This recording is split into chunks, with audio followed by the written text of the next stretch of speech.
the opportunity to serve on a panel together. They instantly hit it off, and it was the start of a great relationship, a wonderful relationship. And the first time they had lunch together, this other author named Anne mentioned that she was working on an idea for a new novel. It had to do with a construction project in the Amazon jungle. Elizabeth said, "That's funny, I've had a similar idea for a novel. Tell me about yours." And Anne said, "Well, it's still in the beginning stages. Let me wait and share more when I'm further along with it." They met again in a few months. You following this? And Anne was more ready to talk about her work on this project, and she described her story in detail and at length. And Elizabeth realized it was almost exactly the same novel that she had conceived a couple of years previous with a few minor details different. In fact, her first response was, "You've got to be kidding me." Anne said, "Why? What's your novel about?" And so the amazing thing here, folks, this is what I want you to get. No, Anne didn't somehow sneak and find, Elizabeth's notes to Elizabeth's novel. What happened is they both caught almost exactly the same idea for a novel. This is what I want you to get.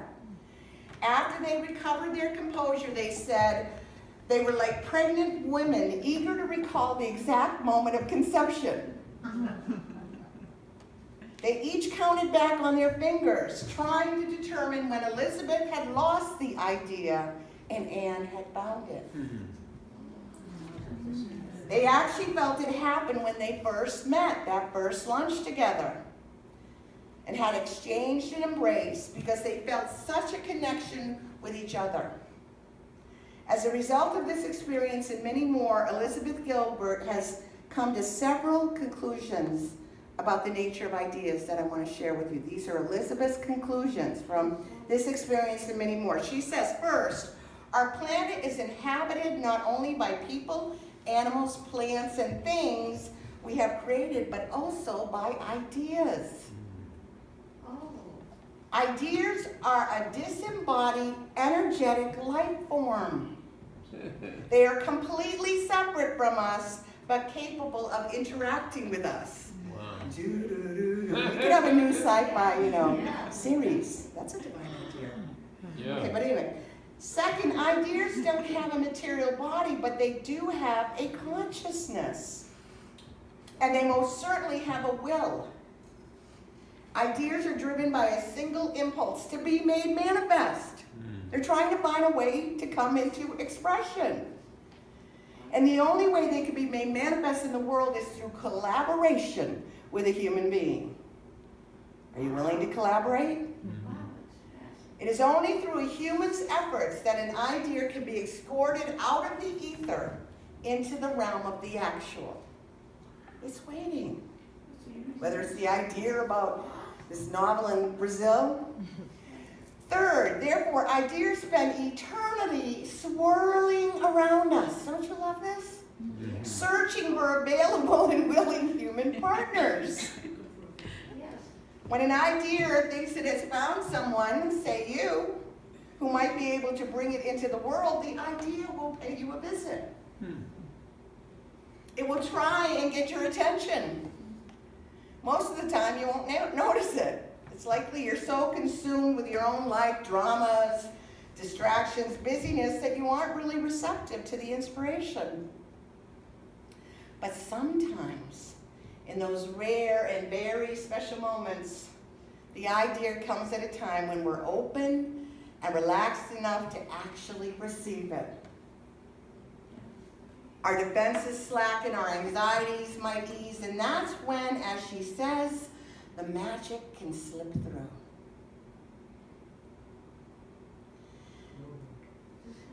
And fourth but not least, the idea will organize coincidences and portents to tumble across your path. Everything you see and touch will remind you of the idea. The idea might even wake you up in the middle of the night or distract you from your busy day, and then in a quiet moment, it will ask you, do you want to work with me? If you say yes to the idea, you're likely off on a grand adventure. And of course, many times you say, no, I don't have time for this, or I'm not worthy of this grand idea. In which case, the idea just moves on and finds another more willing human partner. Wow, huh? Yeah. Now, there's a term for this in the scientific world. This is something that actually exists. What happened in the story about the story that I shared about the two authors conceiving of the same plot line at the same time, this happens all the time, folks. It's called multiple discovery in the world of science. Whenever two or more scientists in different parts of the world come up with the same idea at the same time, there's no logical explanation for why this occurs, right? How two people who have never heard of each other's work both arrive at the same scientific conclusion at the same historic moment. It's called multiple discovery. Right? Have you heard about this before? No. So let's look at these aspects of imagination that Reverend Linda pointed out. Conception, vision, embodiment. Because this is what it's all about, folks. We just heard this story about a story. Now it's important to understand the idea about ideas. And the most important idea is that of conception. Where did these ideas come from that are swirling around us looking for a human partner to bring it into manifestation? Let's look at the first three words in the Bible. In the beginning. A translation from Hebrew to English of the word beginning means head or chief or top. Think of the headwaters of a river, which are the starting point or the source, right, of that river. Divine mind is the source of what? All divine ideas. That's where they come from. It is the principle or leading intelligence informing all ideas. It is the top, the summit, the crown. Divine mind is the highest possible source.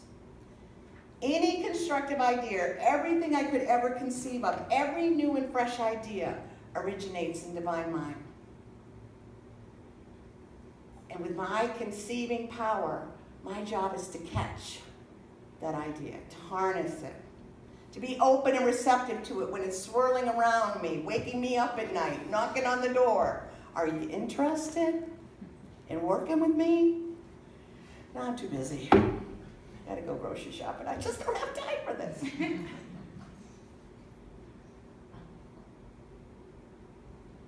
But catching the idea is making it my own. Filtering it through my human consciousness. And desire is what leads to conception. When I have a need or a desire for solutions to a problem, I am most receptive to harnessing the power of imagination through catching a divine idea. Mary Morrissey, who many of us have studied in our prosperity programs, tells us, pay attention to your yearnings and your discontent, because that will lead to the conception of ideas. Isn't that what's happening right now at UCCM? Do you see the page of divine ideas we're getting? Yeah. Do you think we're having some yearning and discontent right now? Yeah. I know I am. Yep.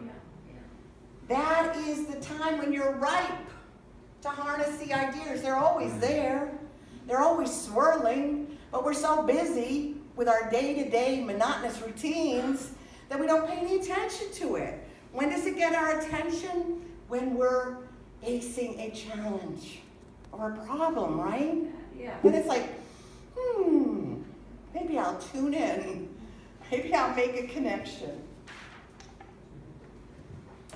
They're swirling around us, seeking a human partner to bring them into expression.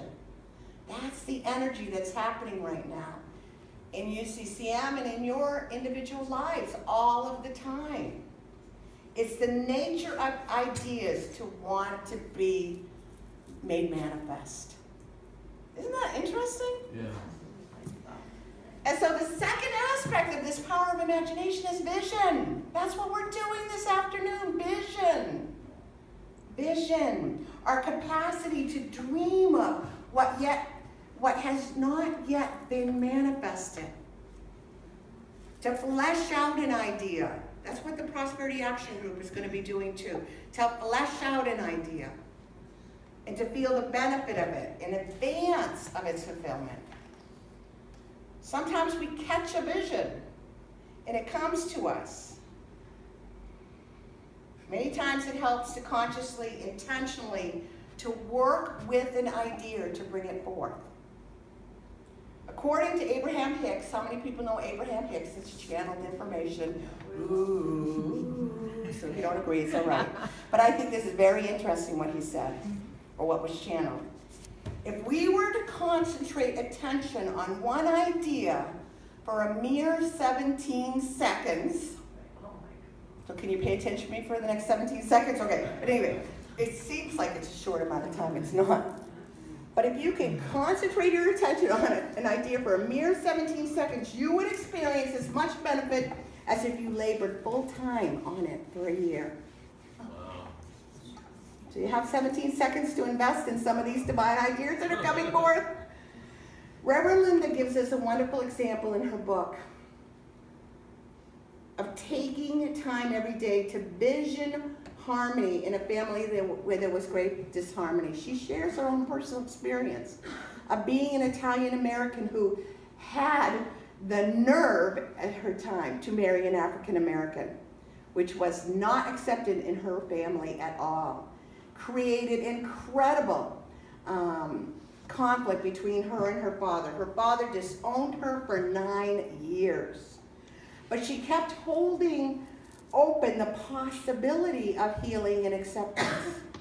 Even when he wouldn't speak to her on the phone, even when he would walk into a room, if there was a picture of her, he would turn it over. One day she came home for a funeral. She came in the front door. He went out the back door. You know, she kept holding to the idea of harmony. That's how this works. You're motivated by a yearning, by a longing, right? Would she have worked this power of imagination if she wasn't in this distress with her father? Probably not.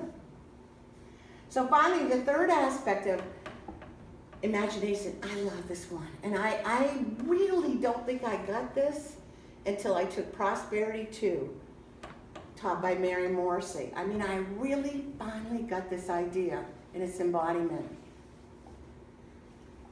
The future we've been envisioning demands one thing of us and one thing only, and that is that we be the person who can live in that desired future. Did you hear that? We have to be the person now who can live in our desired future. What a lot of us are doing are waiting for it to happen and then we'll become it. It's not how it works. So I have to conceive the idea. I have to develop my vision around it, give it the details and the substance, and then I have to be it now, before it manifests, before it may even be anywhere near my front door. I have to live as if. The counterpart to manifestation is the idea of embodiment, or being a living expression of the qualities required for the idea to become reality. Like attracts like. This idea isn't necessarily going to show up with me unless it really believes that I can achieve it and I can do it.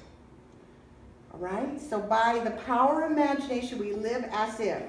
In the Gospel of John, when we read the Word became flesh, we're acknowledging that the Word, the idea of the divine human, could be embodied. That's why when we close our service every Sunday, we sing, "Let there be peace on earth and let it begin with me." Is it because we live in a peaceful universe? Is there any violence and conflict going out there?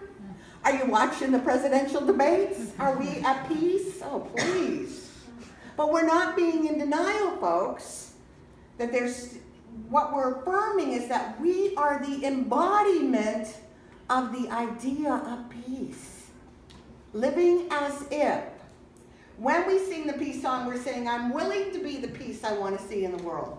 I am the person that can live in that desired future state right now. I'm not waiting for everything in the world to change around me. I'm going to be it now. I'm willing to live as if right now.